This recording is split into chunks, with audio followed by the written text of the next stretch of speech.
Compiling. As I noted before, compilation requires all of the files that you will be using to be in the project directory. We'll compile this in File, Build Settings.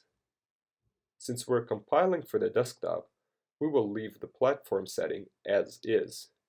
If you aren't, press Switch Platform after you change your selection. As we noted in the beginning of this course, deploying to a myriad of platforms is one of Unity's biggest features. I'm on Mac, so I will choose the corresponding operating system from this drop-down box, but if you're running Windows or Linux, which is new to Unity 4.0, choose that. The instructions are identical. Press Build.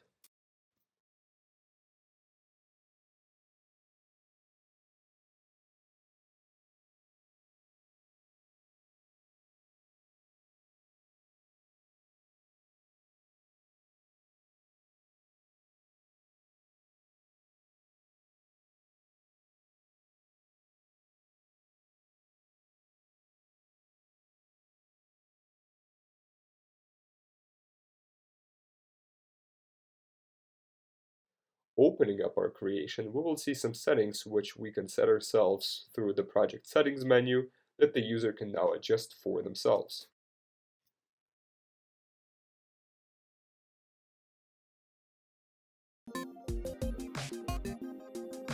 Let's play.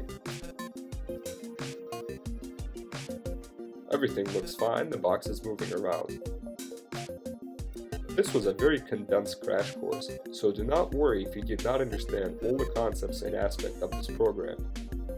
Don't be intimidated by programming in C# either. Everyone can learn to program. Take care, and don't forget to back up.